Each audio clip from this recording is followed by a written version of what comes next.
Thank you, Nick. Hi, everyone. So Nick have introduced me. So I'll be doing a presentation on the work that we have done under PCRAFI. PCRAFI stands for Pacific Catastrophic Risk Assessment and Financing Initiative. So it's a phase 2 project. And yeah, if you were part of you attended the last year's conference, you might remember Auri. I was one of my colleagues, so he presented on the stakeholder engagement and the surveys that we did in some of the countries around the Pacific. So today I'll be presenting on the data that we have collected and the modeling work that we have done to calculate some replacement cost of the infrastructures in some of the countries around the Pacific. So, sorry. So this is just the outline of my presentation. So I'll be briefly talk about the project overview, just to give a brief background on the project itself and the approach that we took to do the modeling and some examples of the products that we developed and some of the challenges that we faced. Like one of our presenters presented earlier, that in the Pacific, we still have a long way to go in terms of the data that we have to help inform decision makings. So just a brief background on the project, PCRAFI project. So it's a program that is funded under the World Bank. So there are a few donors that contribute towards the project, especially Germany, United States, Japan, Canada, and the United Kingdom. So it's a 3-year project. It was supposed to be implemented in 2019 to 2021, but due to COVID, the project was not implemented until 2022. So in 2022, the time frame was really short, so they expected us to complete this project within 10 months. So we didn't do a lot, but yeah, that's the implementation period. But then this is like a continual improvement from the PCRAFI I project. So the main objective is to improve and update the Pacific Risk Information System, and at the same time strengthening the Pacific Island countries for disaster risk and management and financing. So the main outcome that we are trying to emphasize through this project is to build capacity buildings throughout the Pacific Island countries. So these capacity buildings is to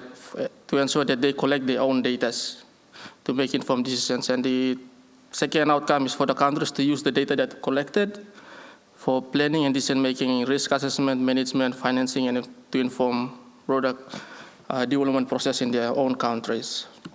So the project was initially aimed to cover the 14 Pacific Island countries, but as I mentioned, due to COVID, we only covered 5 countries. So some of the activities that we covered within the 10 months period, we did some stakeholder engagement. Then we go out and do some trainings to train the government staff within those countries to how to collect the data. And then we have the exposure data survey or data collections. And then we went back again to train them how to use the data that they have collected. And from that, we did some consultation and verification, especially for the modeling part of the work. So these are some of the information that our team collected, not our team, but we include the staffs within the respective ministries around in the 5 countries. So we collected information on building, roads, ports, airports, power, and other infrastructures and utilities. So this is just a brief summary of what the old project that we did. So the first thing we did is we identify areas of interest, and that was mainly influenced by the focal ministries in those countries. And then we did some desktop reviews, and that's where we engaged Lannis teams to come in and do some digitizations of the buildings, footprints around in the Pacific. And then we go back again, do the data collection trainings. After that, we did data collections, validations, and data cleaning. And then from the data that we collected, we uploaded into PCRIS, or now it's being migrated to Nexus. And then we go back again to those countries and train them how to use the data. So, and then we have the exposure modeling component where we try to model those data to do some calculations on the replacement cost of the infrastructures in those 5 countries. And then we have the dissemination of the output. So the last step is still incomplete. We are thinking of doing the dissemination workshop early next year. So yeah, these are some of the open source tools that we use, because we all know that in the Pacific, we can't afford to buy those licenses for some of the software. So in order to buy, like when the project ends, there is sustainability of the project. So that is why we emphasize on open source tools where they can be able to continue the work that we've done after the project ends. So we use Kobo Toolbox for data collections, and then we have the QFill, OSM, QGIS, and Python for programming, and we have the Nexus where we store the data.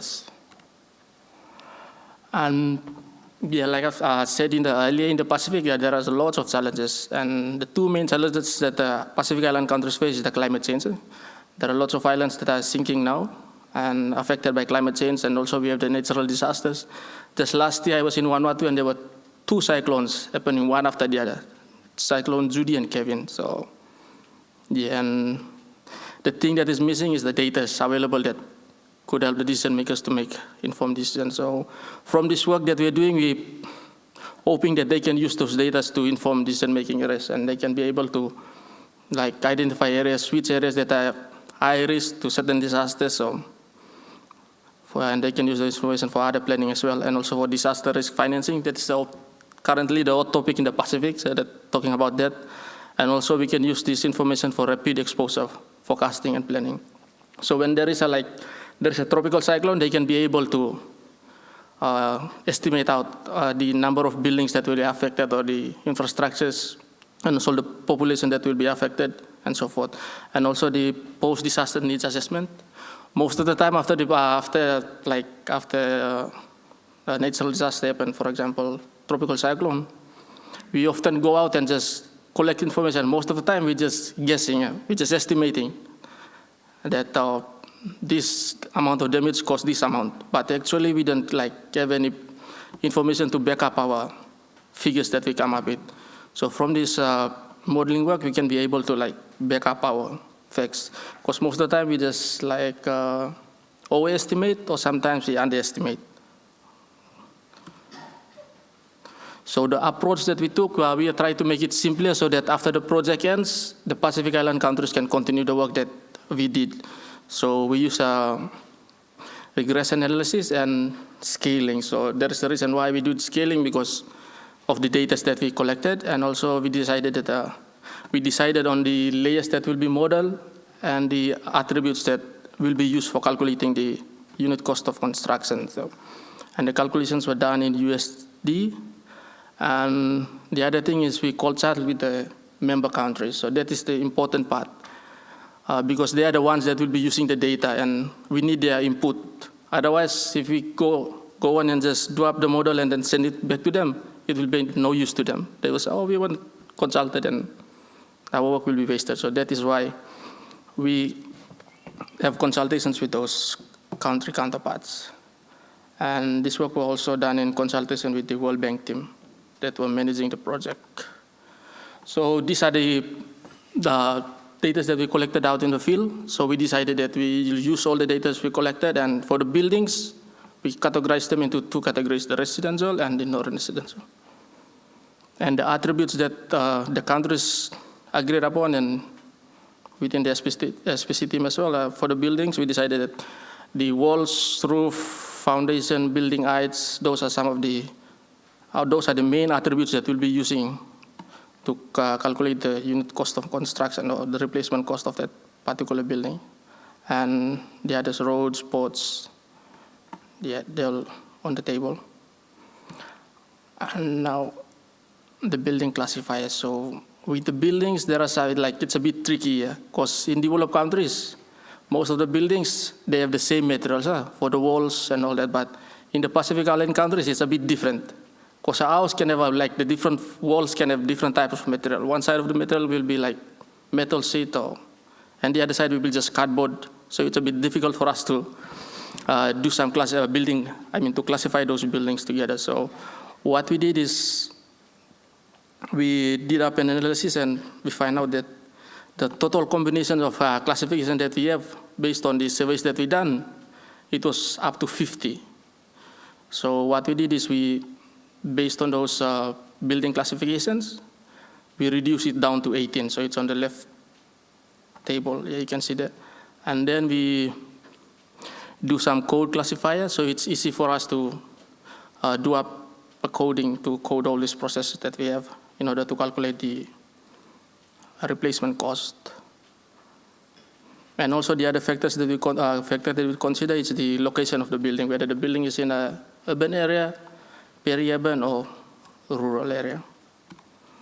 So the diagram here just summarizes the process that we have. So first we did the data collection, we standardized the data, and then we classify them into the building types, different types of buildings.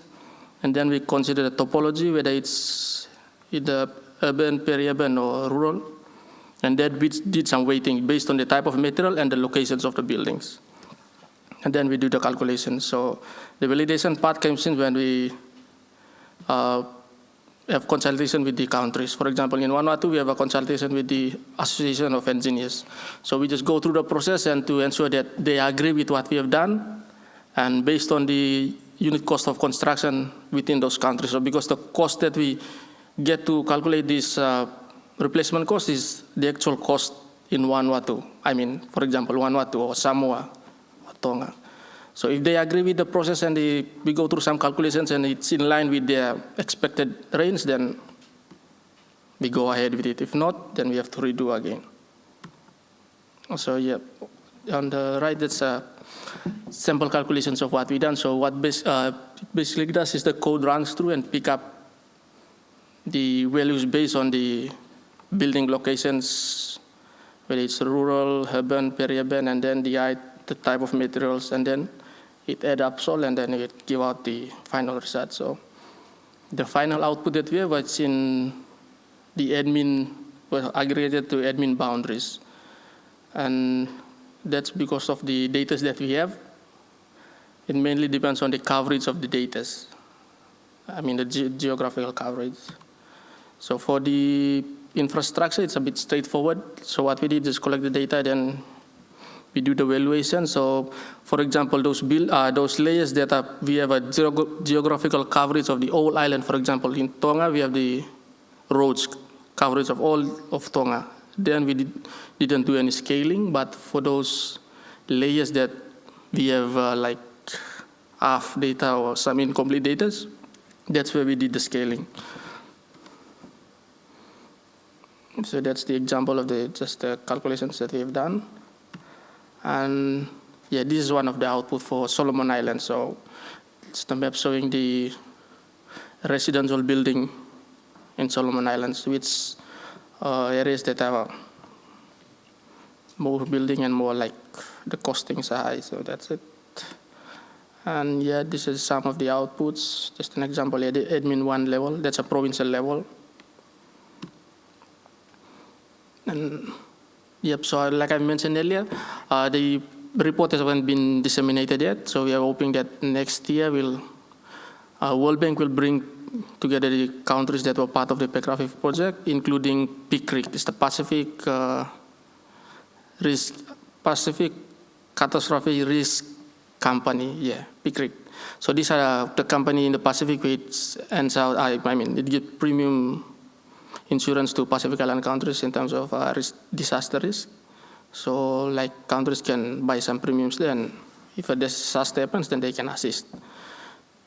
And also we have distributed the data to the Pacific Island countries, the countries that were part of the project. And there are other organizations that are currently using the data that we have collected. For example, we are using it in the current project that I am with now, partner, and then there's the other that the FOSS project, the UN, and some other projects in the Pacific. So this is just an example of how we use the data that we collected from PCRAFI. So, So with partner, what we do is we use those exposure data that we collected and the other data, we run it through Riskscape, and then we do some calculations there to give up the products like, for example, sea level rise, which areas are impacted, or weather cyclones and all that. So this is just an example, one of the outputs that we are hoping to get. This is a test case for TC Lola, Tropical Cyclone Lola. So we can like give a rough estimate of how many buildings are affected, the people, or the infrastructure like roads, schools, health centers, etc. Yeah. And for sea level rise, so we done some scenarios within like 10-year period, 20-year period, 50, 100, and 150 years period. So it can basically like gives you the projected annual average loss for the infrastructures and all that. And yep, some of the challenges that we face, there are so many challenges, but the two main ones that stood out is the time frame. So we were like given 10 months to collect the data and then to do the modeling and all that. So, and the other factor is the incomplete data. So some of the data we are unable to collect the whole data for the whole country. So that's some of the factors that we face, and that's why for those layers we consider the scaling up those layers. And the way forward, we are hoping that in the future, now the model that we did is based on the admin boundaries, but in the future we'll try to do the calculations based on grids. Like in the Pacific, most of the populations are along the coastlines. So in the future, we're thinking of like doing up 100 by 100 grids along the first kilometer from the sea, and within that we can do like 1 kilometer by 1 kilometer. So yep, and we are expecting that the countries will continue the work that we've done on PCRAFI. And yep, that's it. Thank you.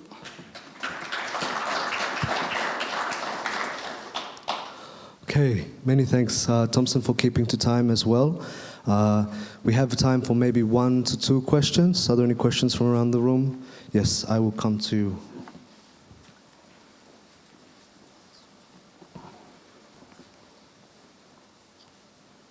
Hi, thanks a lot for the presentation. A question on you mentioned missing data was one of the key challenges of the project. Can you be a bit specific? Like, what were the data layers that were like needed the most and where you didn't have the data? Like, was it buildings, was it roads, was it like roof? Like, can you be a bit more specific? Were the data layers that stood out that were missing? Like we have the layers, but the attributes, especially like the buildings, we may have the building footprints, but then there's no information about the type of materials and all that. Yeah. But for some infrastructure like roads, we have all those information except like buildings and other, especially buildings. We have another question.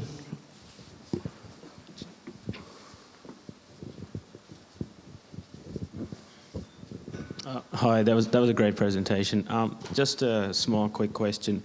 While you were doing any evaluations, did you take into account any present asset data conditions as well, or present asset conditions as well? Like, if it's good, it's bad, it's poor. So in terms of roads, bridges, airports, and different stuff like that, because that was a very comprehensive pattern which you followed up. That was pretty good. Thank you. So yes, from the template that we created, there's a condition as well. So the calculations were based on the current status of the building. So yes, we consider the conditions as well.